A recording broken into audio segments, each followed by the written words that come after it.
Здравейте! Много ми е приятно да се видим отново и да ви изненадам с една нова идея. Нещо съвсем различно. А именно изработката на чанта от велур.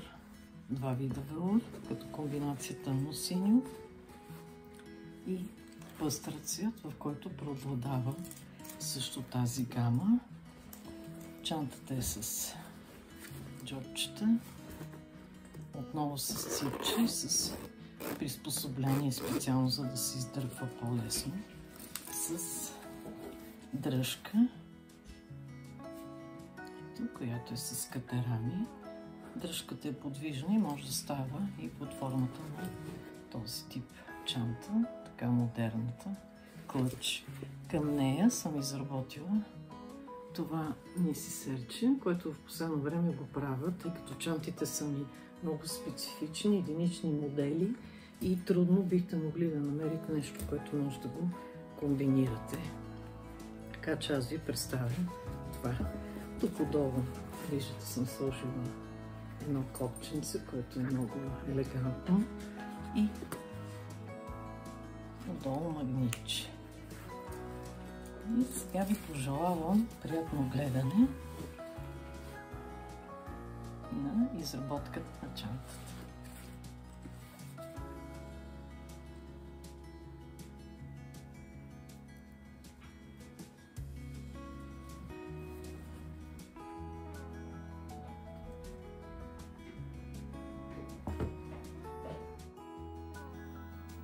Скъпи приятели, сега започваме с необходимите материали, за да можем да ушием тази интересна чантичка. Материалът е велур, естествен. Подготвили сме, както винаги, това е основата. Подплатата към чантата, от вътрешната страна. Отгоре ще направим това допълнително в тъмносин цвят ефектно завършване на чантата.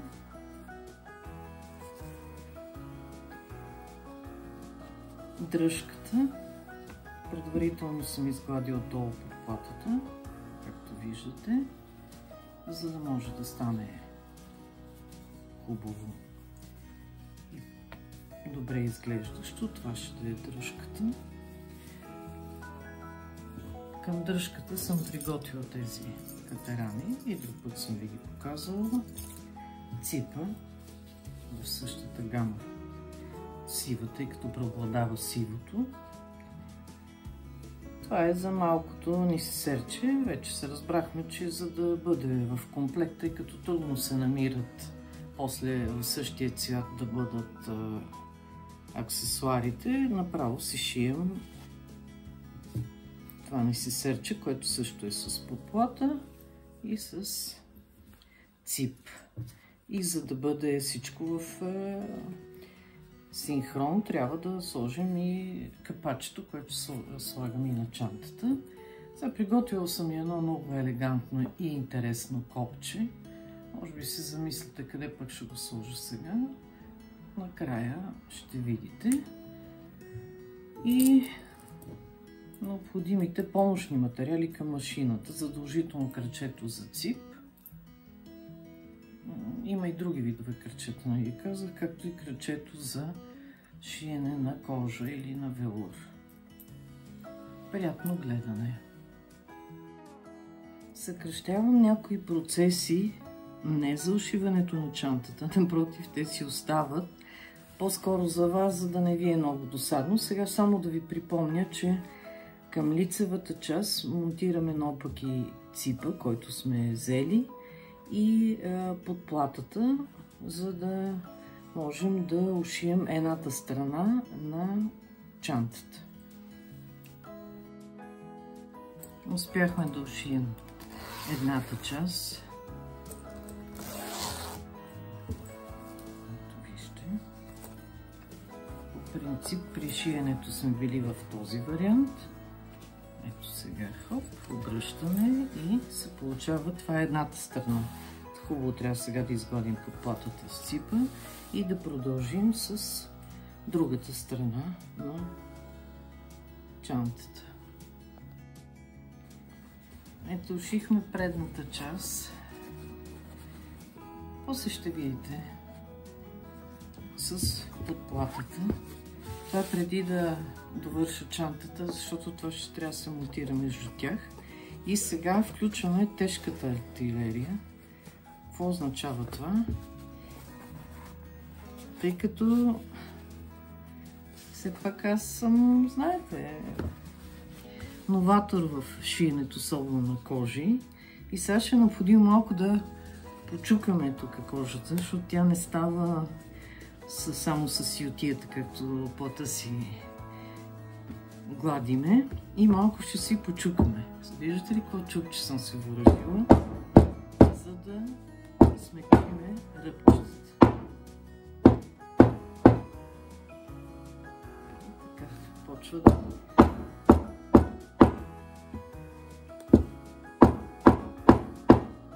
Голяма техника. Това е без някакви курсове да съм минавала. Ще взема вече накрая да мина и курсове за кожи, за да е пълна картината. Въпреки че курсове за шиене на платове не съм минала. И ето така се оформя този елемент, който в последствие ще видите как изглежда. Почукахме го. Трябва да се внимава. Сега това, което правя, не е най-правилното директно върху кожата, а трябва с плат, защото ще се развали кожата. Казвам ви, че аз мисля, че не съм шила кожи, ами почвам да шия естествени кожи, което е още по-трудно, повярвайте. Но, нали, обичам така да се мъча и да си експериментирам. Дано пък да се получи. До тук добре. Сега продължаваме. Да, пак чукчето. Вижте какво чукчето. Това чукче има голяма стойност вече. С него пак ще почукаме малко, за да омекотиме и да изгладиме после. Ето това вижте ръбче, което се получило при зашиването на втората част. И сега само да ви покажа. После ще продължа. Ето вижте. Направих тук от двете страни цип и тук тази част, която ви показах като началото, тя ще бъде като декоративен елемент. Освен ципа, аз съм сложила и любимото ми метално копче, за да мога да го фиксирам към чантата.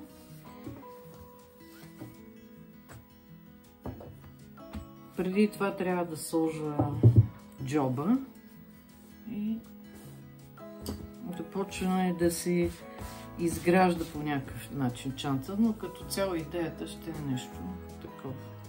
Но има доста работа. Важното е, че ципа вече е монтиран.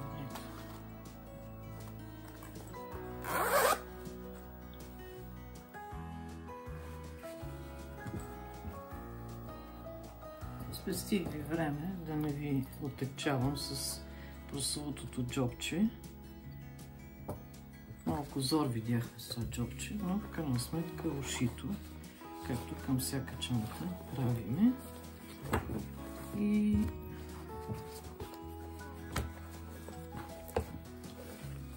почва да се оформя, ама бая работа още има.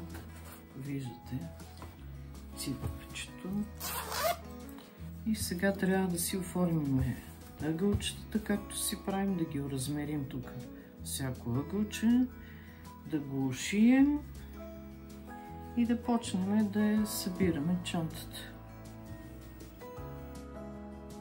Отново сме оставили само в дъното място, за да може да обърнем чантичката. И сега, след като сме ушили,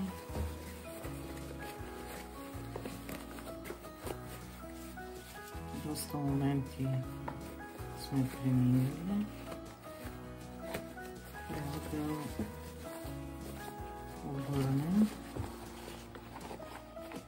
това малко пространство и да я видим в завършен вид, но не напълно, тъй като дръжката все още не е монтирана.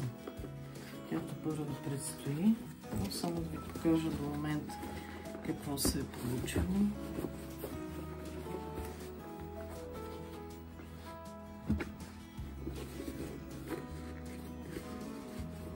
Гръбчетата, които си ги правиме, винаги.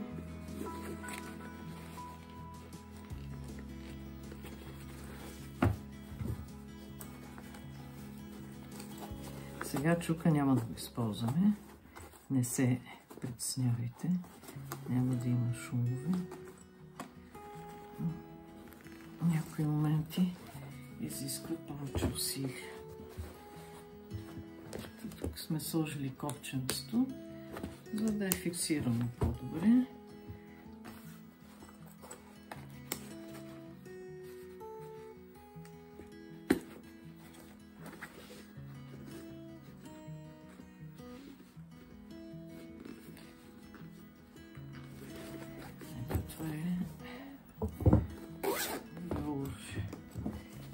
Тази чантичка, вижте колко приятно стана. Може да се използва и като клъч. Но идеята ни е друга. И дано да се получи в варианта, в който сме го замислили. А то е сега да направим тигел на дръжката и тук да направим една дръжка с тези спомагателни катеранки. Надявам се да се получи. Продължаваме да действаме. Сега зашиваме едната част на катеранката. Искам да ви покажа да видите, че хич не е лесно. Като си има предвид, че това е кожа.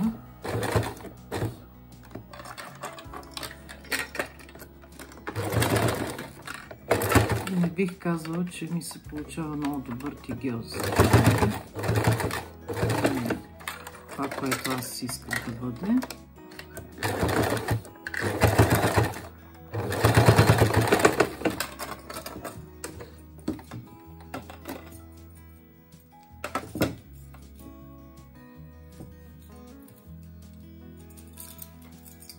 И това е катеранката, едната част. Вижте, тази част трябва да се закрепи към чантата, а това към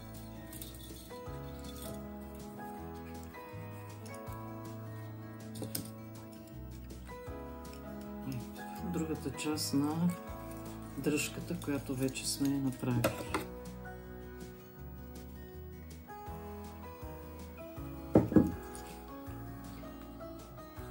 Сега зашиваме и тази част и ще видите какво се получава.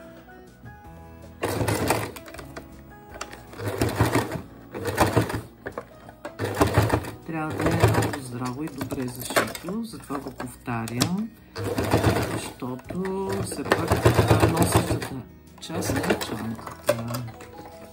И ето сега се получи.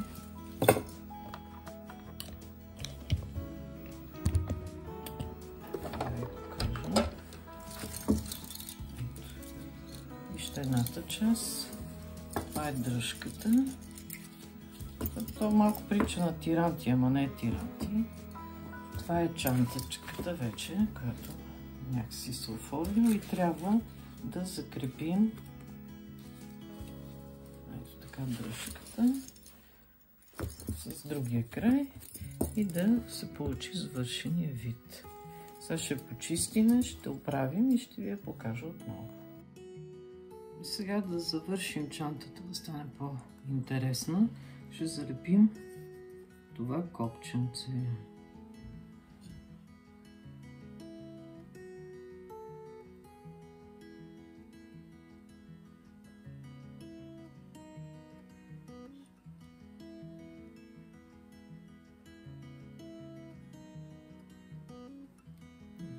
как ще се получи.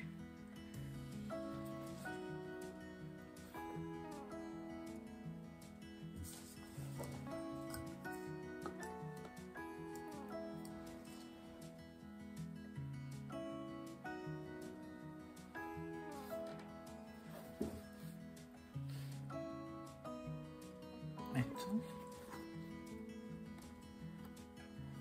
Ще прикрепим след малко и дръжките и чантата е готова. След дългото шиене и обяснение какво точно ще се получи, сега вече показваме на практика завършен вид на чантата. Отново е с джобчета, както винаги правим джобчета с подплата, сипче. Тук сложих едно метално копченце, за да не стръчи това, и като апликация, за да седи по-елегантно, сложих това копченце, което виждате. Отстрани дръжката е малко по по-различен начин. Виждате, тук това го залепих, процеса на работа ви показвах, и тук по същия начин изглежда нашата чантичка. Гърба на чантата е дюз и към чантата едно несесерче, което в последно време го правя в същия абсолютно вид, както е чантичката. Не съм ви показвала процеса. Откровенно да ви кажа, това е ушиването на една мини чантичка, за да стане красиво. Ето, както и тук виждате, това е подплатено. Мисля, че така трябва да изглежда една елегантна и скъпа чанта. Чантата, както споменах, е направена от велур, естествен велур. Дръжката може да бъде и по-малка. Следващия модел може би такъв ще бъде. Надявам се да ви е харесало и да ви е доставило удоволствие изработването на чантата, което не лек момент. Изцяло не съм ви я показвала. Сега сложих тук спомагателно от велура също дръжка, или как да го кажа, да може по-лесно да се дърпа.